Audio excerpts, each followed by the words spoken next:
tus brazos para conquistar las promesas que Jesús nos da. Solo espera y tú verás el milagro que Cristo hará.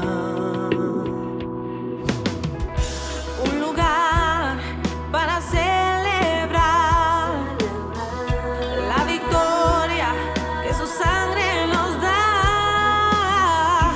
Solo confía y cree en Él, que en familia lo encontrará. Hay un lugar para todos, de familia de Dios.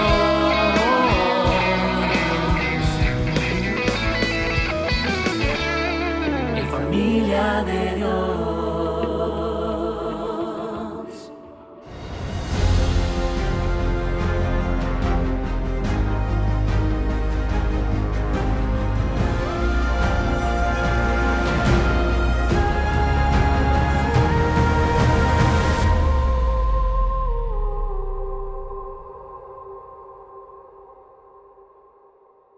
Bienvenidos a la 17ª parte de la serie titulada Efesios. Nos encontramos en la segunda temporada de esta serie. En nuestro estudio anterior les expliqué que la porción de Efesios capítulo 3 versículos del 1 al 14 es una oración de intercesión con una digresión o interrupción intermedia. Yo sé que la palabra digresión no nos es tan familiar, pero lo que esta palabra significa o implica es una interrupción o un paréntesis. Entonces estamos delante de una oración de intercesión con una digresión, interrupción o paréntesis en medio de la misma.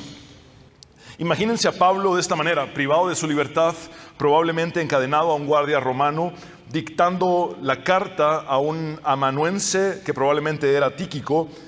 Y Pablo se dispone a iniciar una oración de intercesión por sus destinatarios que quedaría registrada en la carta. Esto era importante porque los destinatarios de la carta, cuando la recibían, podían enterarse de la manera en la que Pablo estaba orando por ellos. Entonces Pablo está iniciando una oración de intercesión, pero vemos que hay una digresión o interrupción con el fin de exponer algo a lo que Dios lo guía. De exponer algo que Dios lo guía a enseñar a los destinatarios.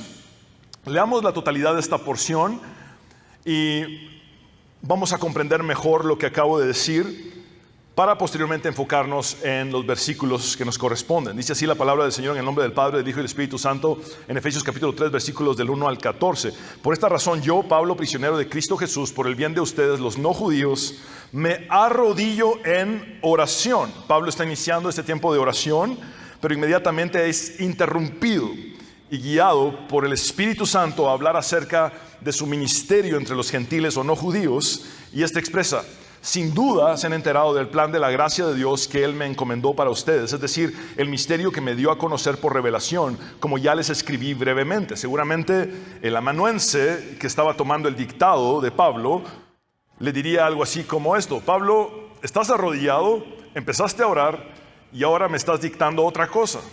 Y Pablo habría respondido algo así como: así es. Lo que pasa es que el Espíritu Santo me ha guiado a que aquellos por los cuales estoy orando también sepan esto. Y sigue el dictado. Ahora, continúa en el versículo 4.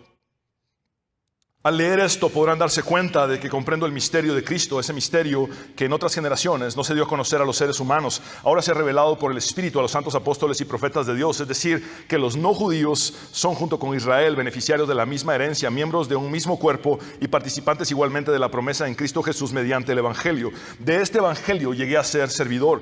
Este fue el regalo que Dios me dio por su gracia, conforme a su poder eficaz. Aunque soy el más insignificante de todos los creyentes, recibí esta gracia de predicar a las naciones las incalculables riquezas de Cristo y de hacer entender a todos el plan divino, el misterio que desde los tiempos eternos se mantuvo oculto en Dios, creador de todas las cosas.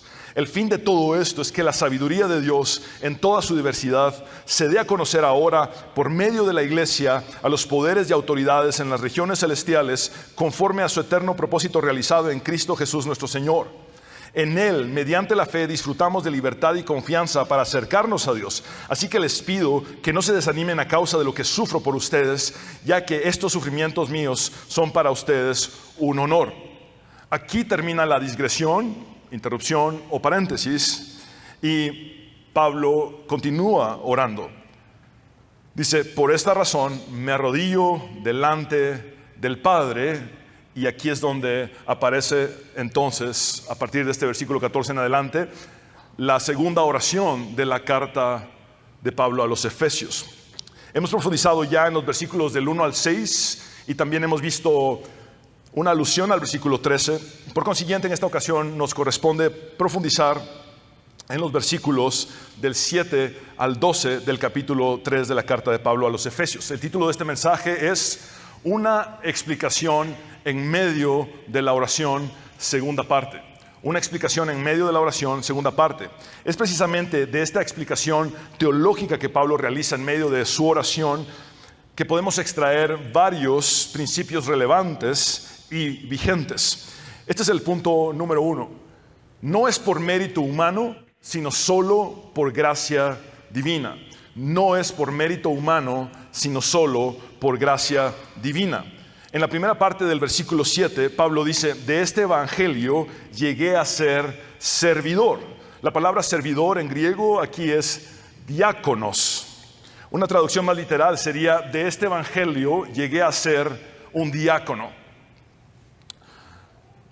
En tiempos en los que muchos se sirven del evangelio, es importante resaltar que Pablo no se sirvió del evangelio, sino que fue un siervo del evangelio, un diácono del evangelio. Esta actitud ante el evangelio también es relevante porque al verse como un servidor del evangelio, él nunca se consideró un dueño del evangelio. Es decir, Pablo se miraba a sí mismo como un servidor y no como un dueño del evangelio. Entonces, un diácono o servidor del evangelio cuida y protege este evangelio. No lo tergiversa, no lo distorsiona ni lo manipula con intereses egoístas y mezquinos, sino que lo preserva en su mayor expresión de pureza. En otras palabras, al entenderse a sí mismo como un diácono, un servidor de este evangelio, Pablo preservó con integridad el único y verdadero evangelio que Cristo le encomendó que predicara al mundo entero. Al igual que Pablo, hoy en día nosotros estamos llamados a ser servidores, diáconos del evangelio y no explotadores del evangelio.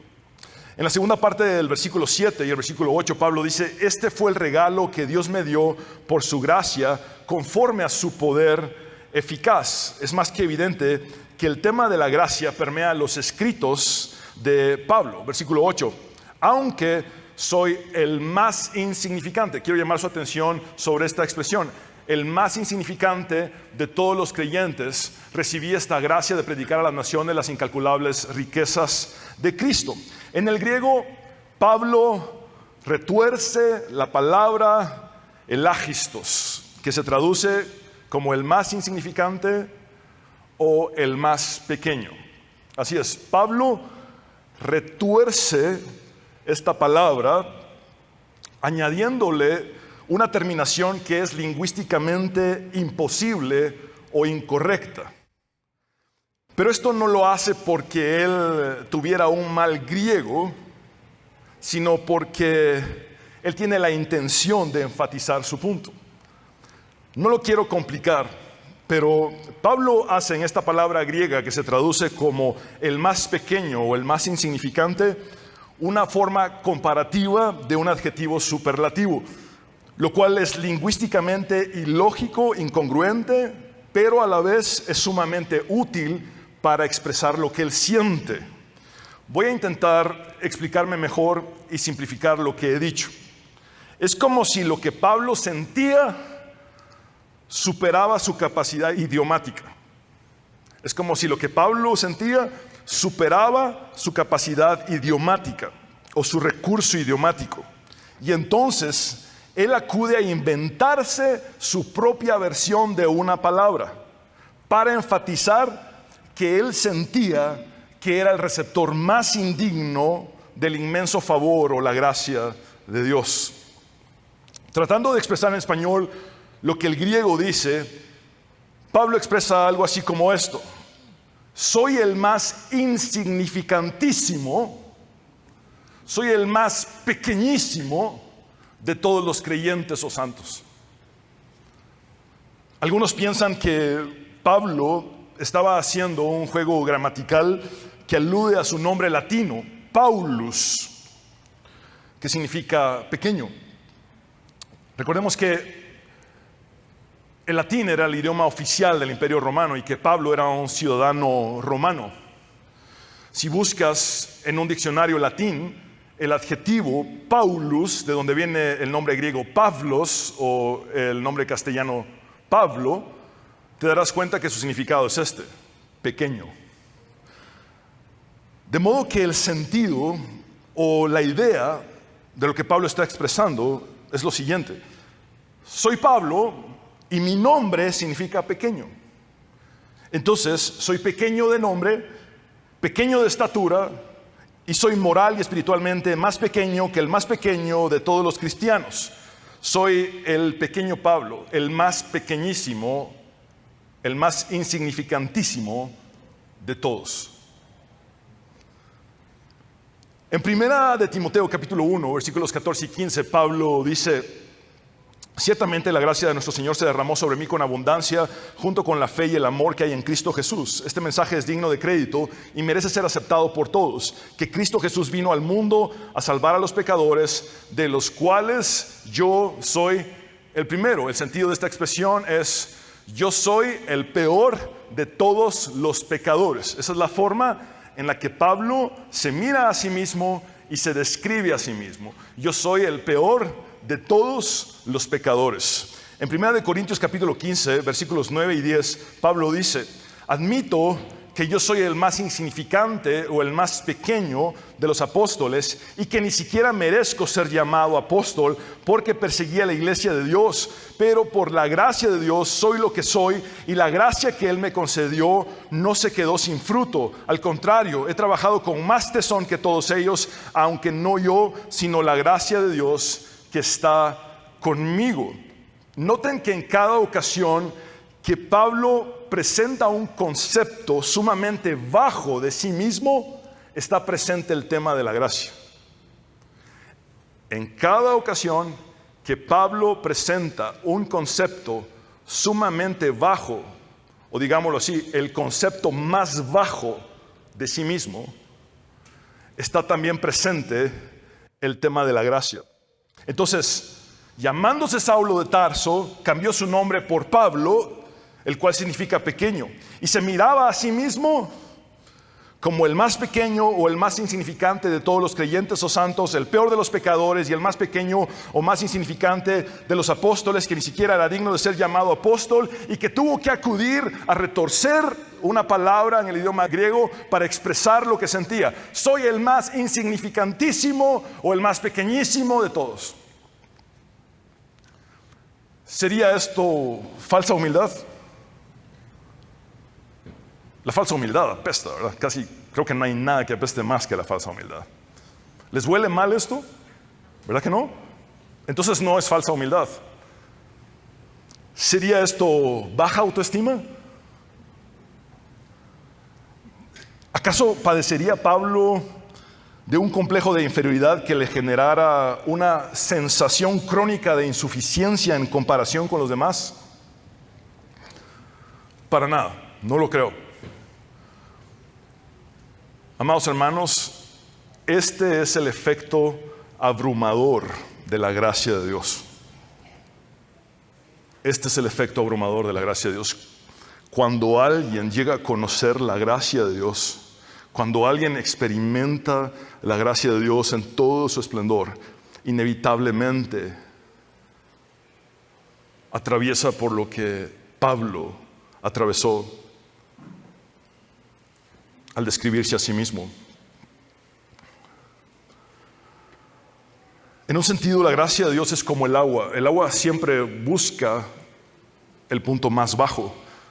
Corrie ten Boom dijo acertadamente que no hay fosa tan profunda que supere la profundidad del amor de Dios. Cuando tocamos el fondo en la vida, nos damos cuenta de que el amor de Dios es mucho más profundo que el fondo en el que hemos caído.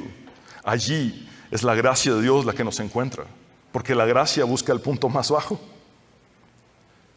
Es por esto que entender la gracia de Dios nos conduce a la humillación. ¿Alguna vez has recibido un regalo tan grande que no sabes cómo más agradecer? Me pasó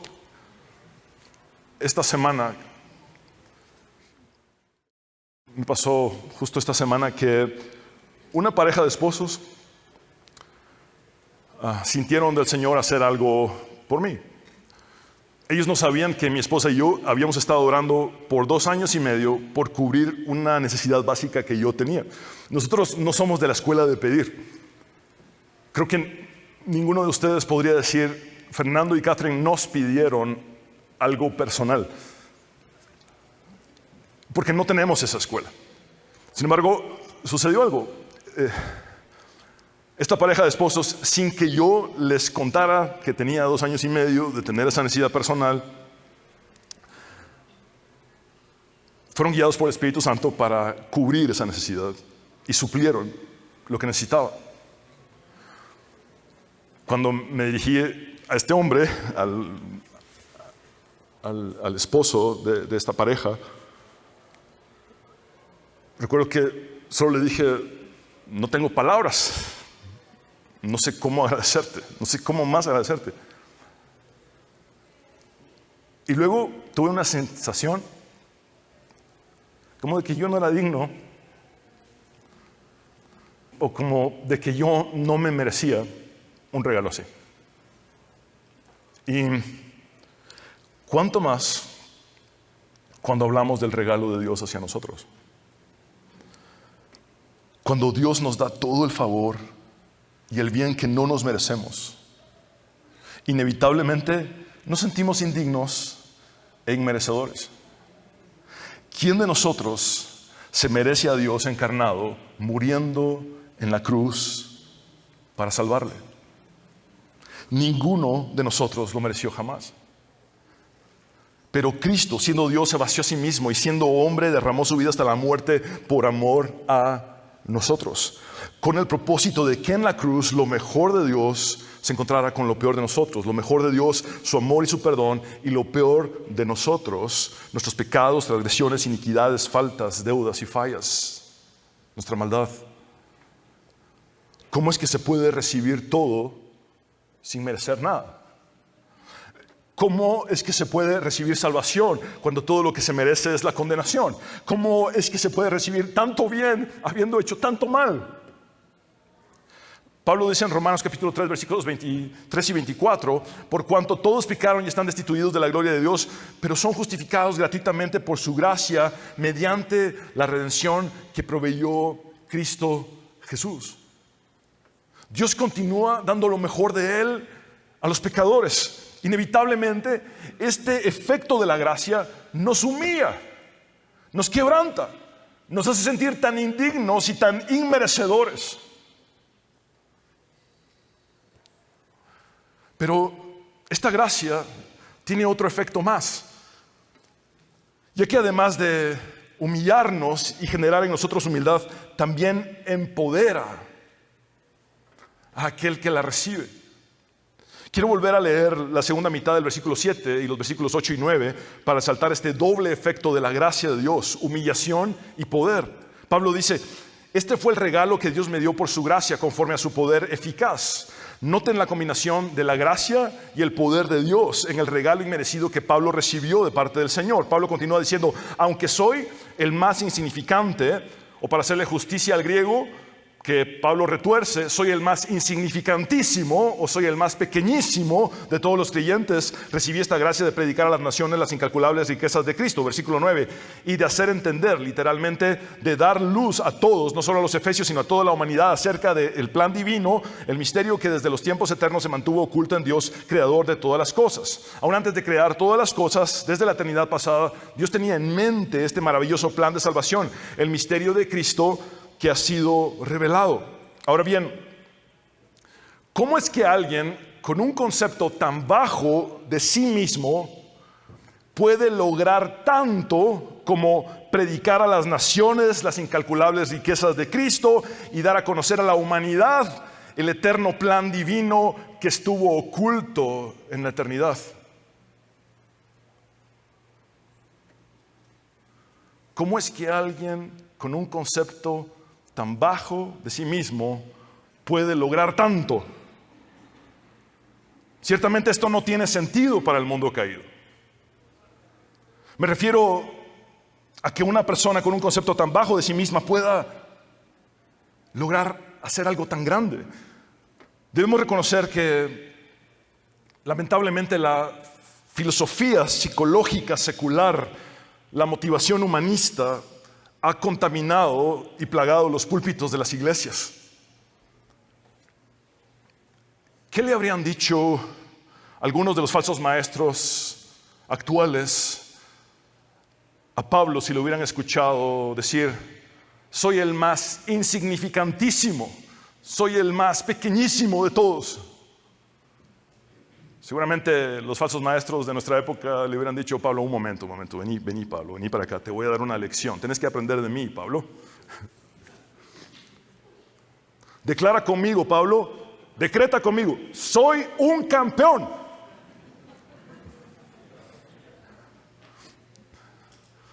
Repite: soy lo máximo, soy el mejor. Ahora, Pablo, levanta tus manos, vas a recibir una impartición de mi grandiosa unción. Estoy siendo sumamente sarcástico y con todas las ganas del mundo, la verdad. Aclarando, ¿verdad? Aclarando.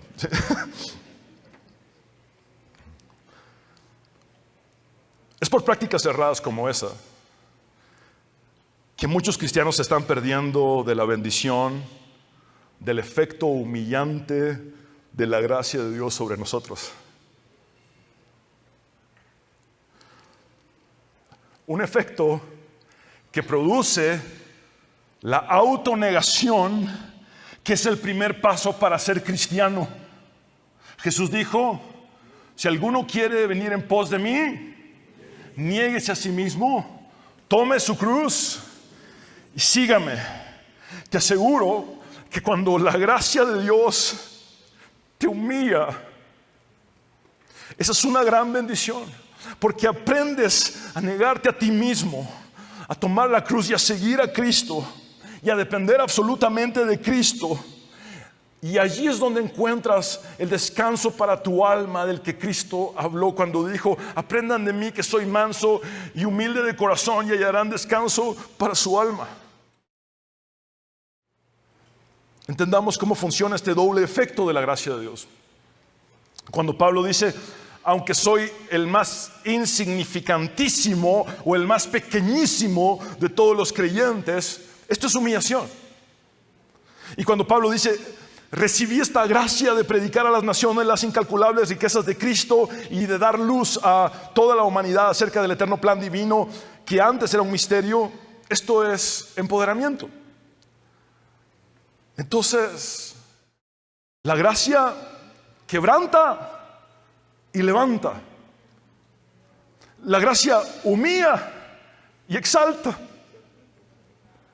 La gracia nos hace ver nuestra indignidad e inmerecimiento, pero a la vez nos da poder, gracias al Espíritu Santo, para lograr lo que jamás hubiéramos podido hacer en nuestras propias fuerzas. La gracia nos hace ver nuestra incapacidad, mientras que a la vez nos capacita más allá de lo que alguna vez nos imaginamos. Esto nos hace comprender que la gracia nos muestra nuestra incompetencia, pero nos hace competentes en Cristo. La gracia nos muestra nuestra incompetencia, pero a la vez nos hace competentes en Cristo. Y lo digo desde la perspectiva de alguien que desde niño padeció de una introversión extrema. La perspectiva desde alguien que cuando fue un joven y lo invitaron a predicar por primera vez al grupo de jóvenes de la iglesia, se enfermó del estómago y no llegó. Heme aquí. Soy yo. Jamás me imaginé estar haciendo lo que hago. Y esto no es por mis capacidades ni por mis competencias. Es solamente la gracia de Dios. Evidentemente esta competencia proviene del poder del Espíritu Santo que mora en nosotros. Esto no es para hacer las cosas con el propósito de figurar nosotros, sino para la gloria de Dios y la edificación de su iglesia. El director de orquesta italiano, Arturo Toscanini, en uno de sus conciertos más exitosos, experimentó cómo el público, que estaba tremendamente emocionado y entusiasmado, no dejaba de aplaudir, provocando así varios bises. Un bis es cuando al final del concierto la gente no para de aplaudir y entonces la orquesta y el director se ven obligados a tocar una obra o una pieza más. Ese es un bis. Pero ellos tuvieron que tener varios bises. El concierto no terminaba y la gente seguía aplaudiendo. El público no escatimaba en sus ovaciones. En un momento que hubo una breve pausa en el estruendo del público, Toscanini aprovechó ese pequeño silencio y se volteó hacia la orquesta y les dijo a los músicos: yo no soy nada, ustedes tampoco son nada, pero Beethoven, él lo es todo. Esta era una manera de decirles: no nos dejan de aplaudir, pero esto no lo escribí yo, esto no lo escribí yo, esto tampoco lo escribieron ustedes. Yo solo estoy dirigiendo y ustedes solo están interpretando lo que escribió Beethoven. Aplicando esta vivencia de Toscanini a nosotros, la gracia de Dios que nos humilla y empodera nos conduce cuando experimentamos logros, ya sean ministeriales, personales o colectivos, a expresar lo siguiente: yo no soy nada, ustedes tampoco son nada, Cristo, Él lo es todo, Él lo es todo.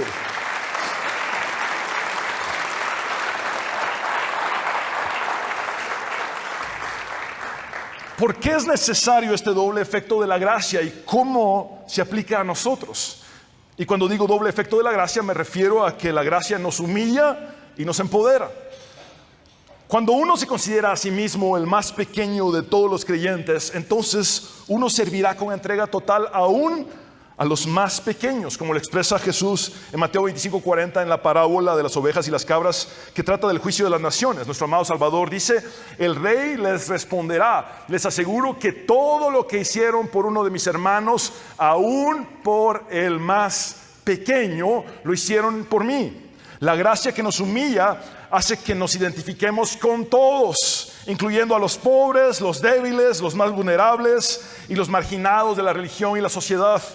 La gracia que nos humilla nos conduce a no hacer acepción de personas, a no caer en etiquetas divisorias, a no practicar el racismo, ni el clasismo, ni el sexismo entre nosotros, a vivir la reconciliación milagrosa que Cristo logró en la cruz del Calvario al derramar su sangre por nosotros, al hacer de nosotros una nueva creación, una nueva humanidad. La gracia que nos humilla nos recuerda que todos estamos al mismo nivel al pie de la cruz. Se lo recuerdo. La gracia que nos humilla nos recuerda que todos estamos al mismo nivel al pie de la cruz. Esa gracia me recuerda que nadie, absolutamente nadie, está por debajo de mí. Es por eso que he denunciado tanto esta tergiversación enfermiza de un concepto de cobertura espiritual, que es una especie del ofrecimiento de una protección mágica de parte de un líder religioso a la grey. En el momento en el que yo le digo a alguien: tú estás bajo mi cobertura, ya soy un enfermo espiritual, porque lo estoy poniendo por debajo de mí y yo me estoy poniendo por arriba de él o de ella. Lo que nos interesa es estar al abrigo del Altísimo y morar bajo la sombra del Omnipotente. Y todos estamos al mismo nivel al pie de la cruz. La gracia te recuerda que nadie está por debajo de ti. La gracia nos recuerda que la superioridad no es signo del cristianismo y que el servicio humilde sí lo es. Jesús lavando los pies de sus discípulos es el mejor recordatorio de esto. El Dios encarnado asumió el rol de un esclavo para lavar los pies sucios de los pecadores, presagiando así su muerte en la cruz, donde moriría por nuestros pecados y nuestra maldad. Cuando la gracia nos humilla, haciéndonos comprender que somos los más pequeños de todos los creyentes, entonces amamos y damos nuestro tiempo y nuestra energía sin reservas a aquellos a los que Dios nos ha enviado, así como Pablo lo hizo en sus viajes misioneros. La humildad nos conduce entonces al servicio auténtico y genuino, no un servicio de doble agenda, no un servicio donde voy a ver qué hay para mí, no un servicio de quiero figurar y que me miren, sino un servicio auténtico y genuino. Y es de esta manera que entonces Dios también nos empodera por esta misma gracia que nos ha humillado para que cumplamos con la misión que Él nos ha encomendado.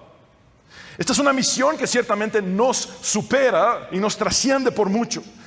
Es por todo esto que es posible partir de un concepto tan bajo de sí mismo y llegar a lograr grandes cosas como alcanzar al mundo para Cristo. Porque la gracia tiene este doble efecto. Nos humilla y nos empodera. El biblista Clinton Arnold señala lo siguiente: cuando Pablo escribe esta carta, ha tenido una abundante experiencia de la mano capacitadora de Dios sobre su vida y ministerio, a pesar de las circunstancias más difíciles, incluida la enfermedad.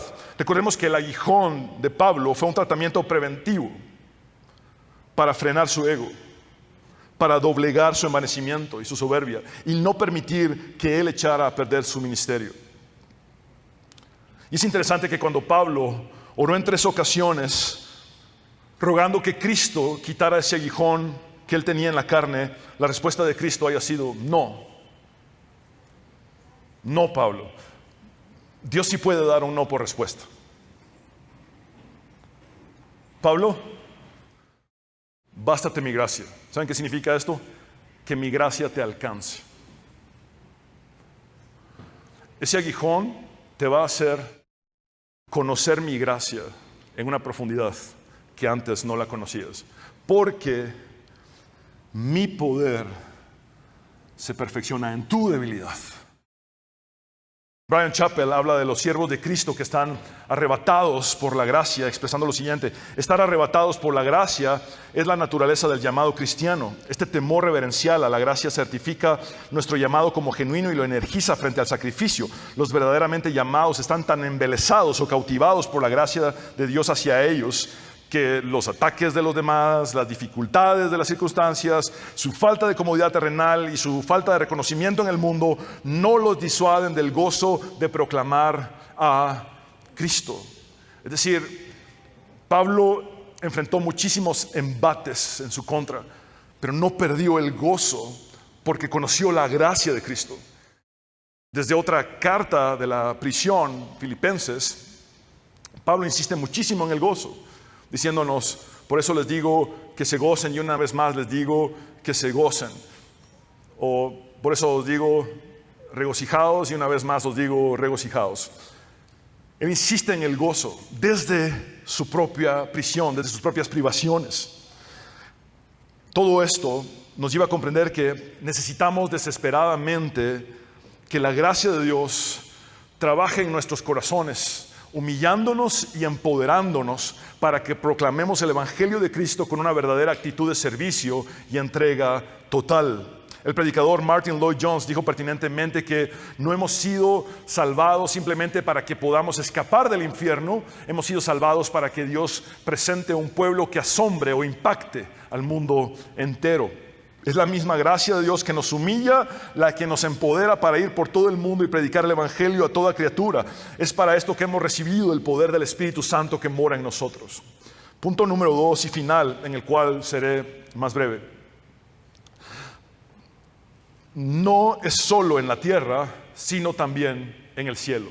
No es solo en la tierra, sino también en el cielo. Pablo dice en los versículos del 10 al 12: el fin de todo esto es que la sabiduría de Dios en toda su diversidad se dé a conocer ahora por medio de la iglesia. Ojo con esto: por medio de la iglesia a los poderes y autoridades en las regiones celestiales, conforme a su eterno propósito realizado en Cristo Jesús nuestro Señor. En Él, mediante la fe, disfrutamos de libertad y confianza para acercarnos a Dios. Para entender la inmensa profundidad de estos 3 versículos que acabamos de leer, nos ayudará imaginarnos un drama cósmico. Así es, un drama cósmico.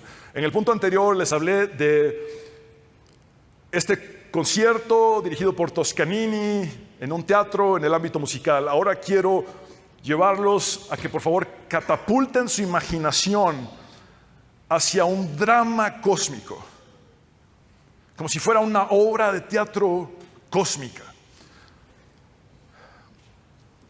Ciertamente, el teatro es la historia. Así es, el teatro no es un edificio. El teatro es la historia tanto celestial como terrenal. Ese es el teatro. El escenario es el mundo. Muy bien, el teatro es la historia, el escenario o la plataforma es el mundo.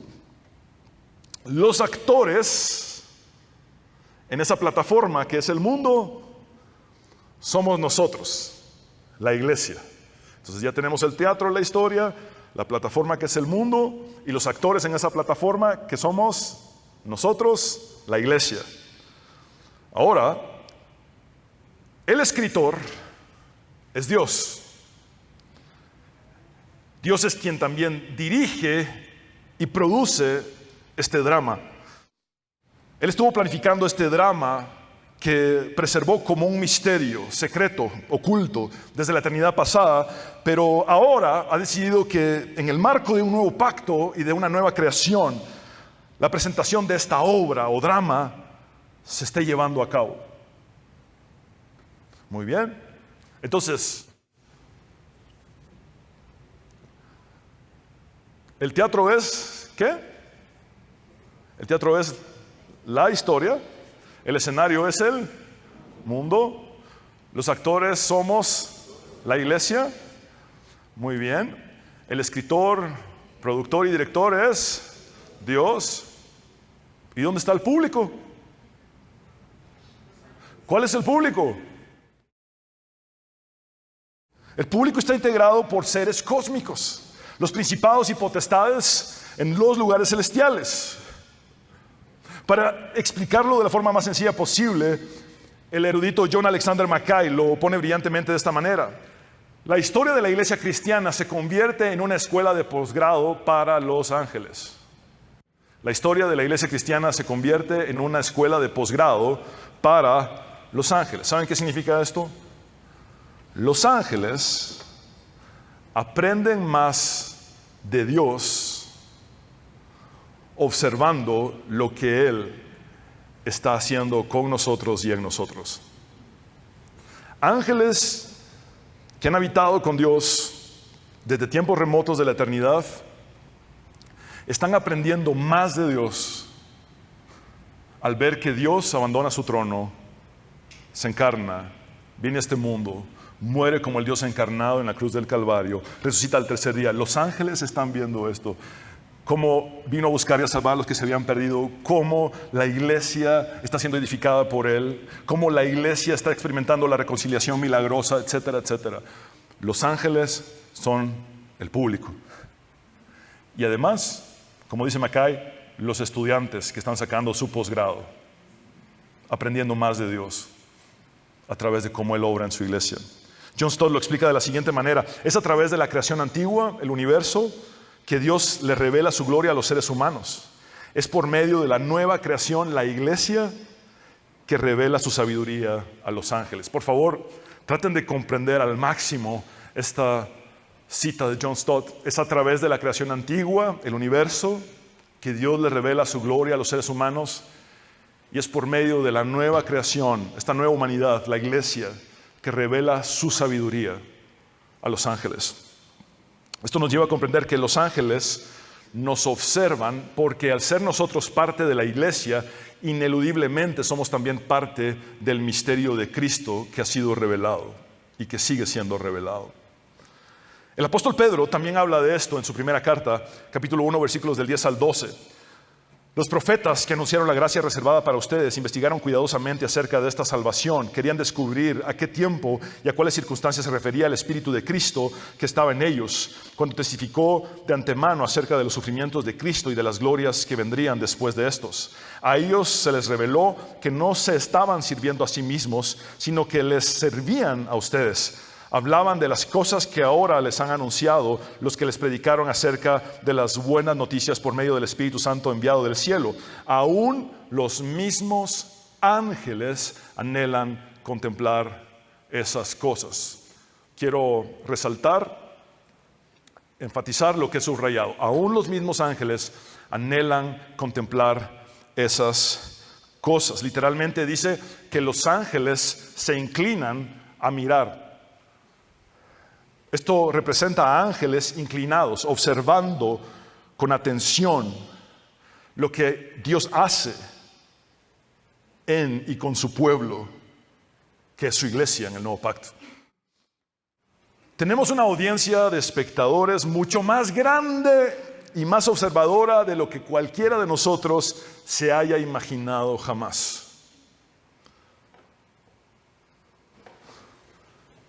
¿Alguna vez has tenido esa sensación de estar siendo observado? Y luego volteas como por reflejo y te das cuenta que alguien te estaba mirando. A mí me pasaba mucho siendo soltero. No, son bromas. Son bromas.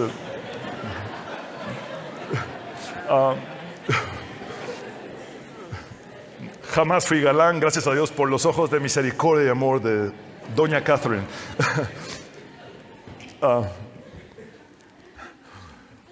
Ahora nosotros como la iglesia deberíamos estar viendo hacia arriba. Esa sensación de ser vistos espiritualmente debería verse así. Nos están observando. Los ángeles son el público. Y los estudiantes que están sacando su posgrado, conociendo más a Dios por lo que Dios ha hecho con nosotros. Observen que el doble efecto de la gracia que humilla y empodera, nos hace proclamar el plan de Dios, no solamente al mundo entero, sino también al cielo. Entonces nosotros, los más insignificantes o pequeños de todos, o para hacerle justicia al griego torcido que Pablo usó aquí, los más insignificantísimos o los más pequeñísimos de todos, somos los escogidos de Dios para dar a conocer el misterio de Cristo, no solo al mundo, sino también al cielo. Vaya doble efecto que tiene la gracia de Dios que nos humilla y nos empodera, a tal grado que los ángeles volteen a ver hacia nosotros. En el capítulo 1 de la carta a los Efesios, en los versículos 22 y 23, Pablo dice: Dios sometió todas las cosas al dominio de Cristo y lo dio como cabeza de ¿cuánto? Cabeza de todo a la iglesia. Esta iglesia, que es su cuerpo, es la plenitud. Ven que no es parcial, es la plenitud de aquel que lo llena todo por completo. Esa expresión, todo por completo, incluye tanto la tierra como el cielo. Cristo, quien es la cabeza de todo, llena la tierra con su iglesia. Es por eso que la gran comisión es ir por todo el mundo y predicar el evangelio a toda criatura. Cristo está llenando la tierra con su iglesia, pero también Cristo, quien es la cabeza de todo, llena ahora el cielo con su iglesia, al punto de que los mismos ángeles están prestando atención a lo que está aconteciendo con nosotros. En el mismo capítulo 1 de la carta, en los versículos 9 y 10, Pablo dice: Él nos hizo conocer el misterio de su voluntad conforme al buen propósito que de antemano estableció en Cristo para llevarlo a cabo cuando se cumpliera el tiempo. Esto es, reunir en Él todas las cosas, tanto las del cielo como las de la tierra. Las huestes angelicales contemplan la obra reconciliadora de Cristo en la iglesia, la cual apunta hacia ese momento escatológico o final en el que todas las cosas, tanto terrenales como celestiales, serán reunidas en Cristo. Y cuando esto suceda, nosotros seguiremos inseparablemente unidos a Cristo porque estamos en Cristo. Él es la cabeza y nosotros somos el cuerpo. Por eso, cuando esto suceda, gobernaremos juntamente con Él. Ese es nuestro destino como iglesia.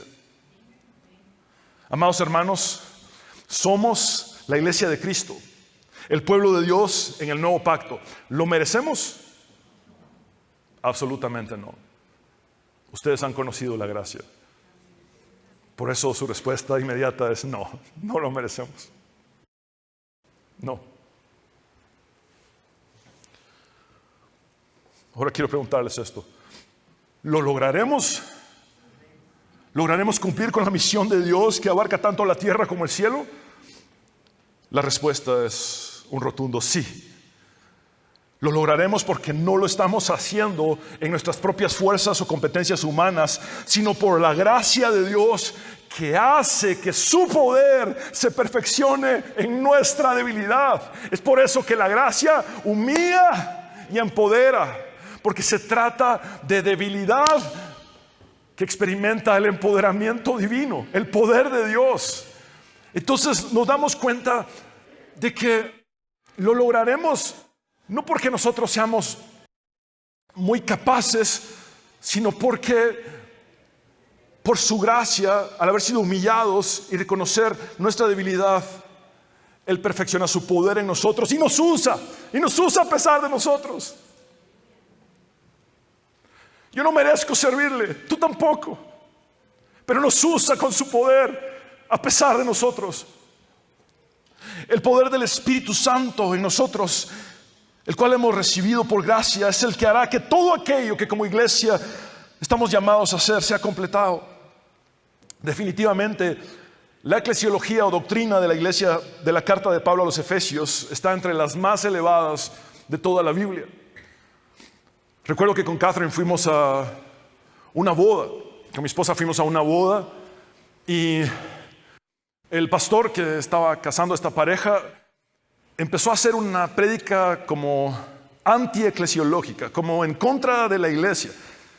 Empezó a hablar, la iglesia es lo peor y Cristo sabe qué es lo que significa tener a la peor novia del universo y la iglesia está aquí, la iglesia está allá, y yo pensando, Dios mío, primero pobres los novios.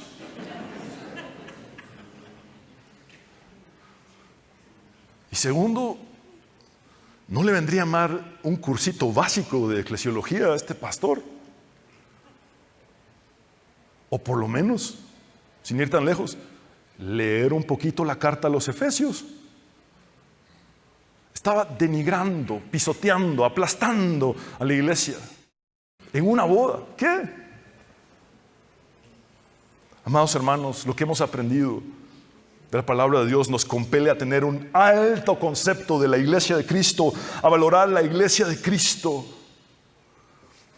Para nadie es un secreto que esta iglesia en la tierra sigue siendo imperfecta, pero para nadie es un secreto que Él está trabajando en esta iglesia para presentarla sin mancha y sin arruga.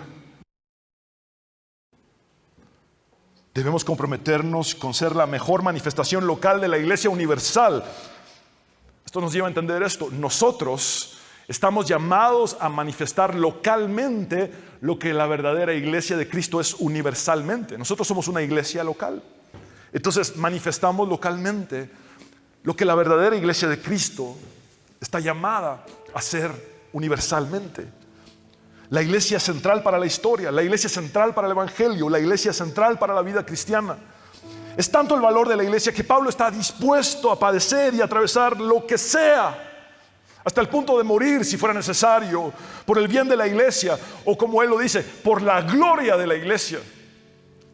Leamos el versículo 13 del capítulo 13 en la Nueva Biblia de las Américas. Desde la prisión Pablo dice: ruego por tanto que no desmayen a causa de mis tribulaciones por ustedes, porque son su gloria. Mis tribulaciones son su gloria, mis sufrimientos son su gloria. Pablo no se victimizaba ni se heroizaba por sus sufrimientos a favor de la iglesia. Como apóstol, él veía sus sufrimientos como la gloria de la iglesia. Esto es demasiado profundo.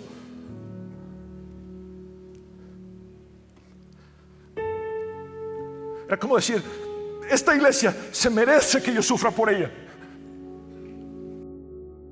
Y si mi Señor y Salvador lo sufrió todo por la iglesia, muriendo en la cruz del Calvario, ¿cuánto más mis sufrimientos van a ser gloria para esta iglesia? ¿Estamos nosotros dispuestos a sacrificarnos, dando nuestras vidas, dando todo lo que somos y lo que tenemos por el bien de la iglesia de Cristo? ¿Estamos dispuestos a entender nuestros sufrimientos por la causa de Cristo como la gloria de la iglesia?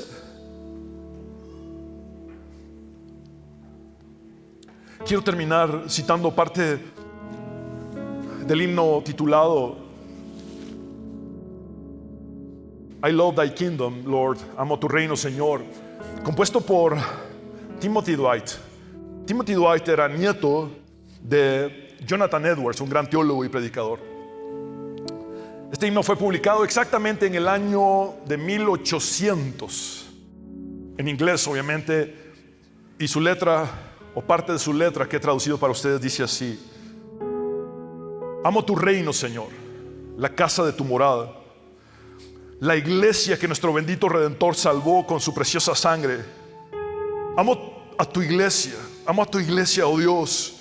Sus muros están ante ti, querida como la niña de tus ojos y grabada en tu mano. Por ella, por tu iglesia, caerán mis lágrimas.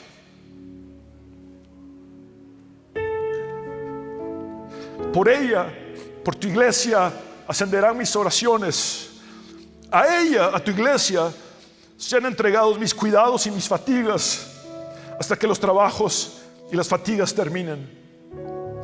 Más allá de mi mayor gozo, valoro sus caminos celestiales, su dulce comunión, sus votos solemnes, sus himnos de amor y alabanza.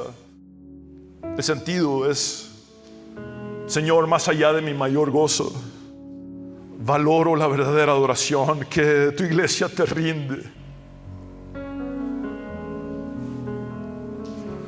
Que Dios nos ayude a valorar y atesorar su iglesia y a vivir con gratitud permanente por ser parte de su iglesia, la cual es su cuerpo. Amados hermanos, en esta ocasión quisiera pedirles que se pongan de pie. Vamos a orar.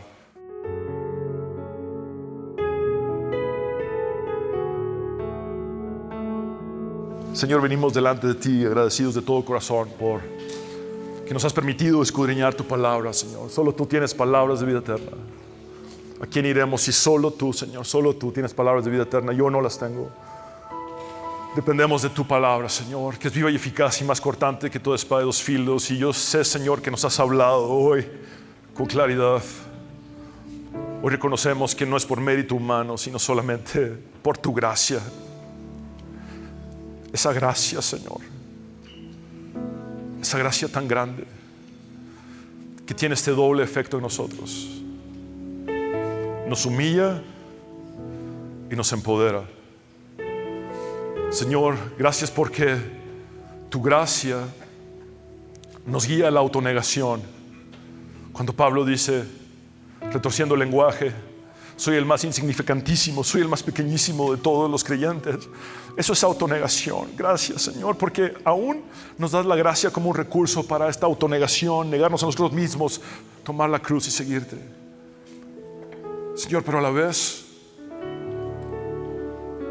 seguirte significa servirte, y por eso nos empoderas, nos das el poder de tu Espíritu Santo, por esa misma gracia, para que cumplamos con una misión que nos trasciende, que nos supera. Estamos muy limitados en nuestras fuerzas y capacidades. Estamos muy limitados en nuestras competencias propias. Batallamos con nuestra carne y el pecado que habita en nosotros. Pero tú no nos has descartado y nos has dado el recurso de tu gracia que nos humilla y que nos empodera para cumplir con la misión que nos has encomendado. Ayúdanos, Señor, a permanecer fieles, a atesorar y valorar tu iglesia, a amar tu iglesia, a darlo todo por la causa de tu iglesia, a dar todo lo que somos y tenemos por tu iglesia. Señor, gracias. por la obra que has hecho en nosotros. Quiero hablar contigo, hombre y mujer, que necesitas a Cristo. Haz esta oración de fe conmigo y habla con Dios como nunca antes lo has hecho. Cree con tu corazón y confiesa con tus labios. Habla con Dios como nunca antes lo has hecho y dile: Señor Jesús, sálvame. Reconozco que soy pecador, pero también sé que tú moriste en la cruz para perdonar mis pecados y limpiarme de mi maldad. Creo en tu resurrección al tercer día y que has vencido la muerte. Hoy recibo el regalo de la vida eterna. Me entrego a ti, me rindo a ti tal cual soy, tal cual estoy. Señor, no he podido cambiar en mis fuerzas. Cámbiame tú, transfórmame tú. Me rindo por completo a ti, te entrego mi vida. Sé mi Señor y Salvador. No quiero servir más al pecado, quiero servirte a ti y a mis hermanos. Hazme útil en tu reino. Es en tu nombre, Jesús, el único nombre bajo el cielo dado a los hombres en el cual podemos ser salvos. El nombre bajo el cual toda rodilla se doblará y toda lengua confesará que tú eres el Señor, para la gloria de Dios Padre. Tu nombre, Jesús, Jesús, Jesús, nuestro amado Jesús, que hemos orado. Amén. Abre tus brazos para conquistar las promesas que Jesús nos da. Solo espera y tú verás el milagro que Cristo hará.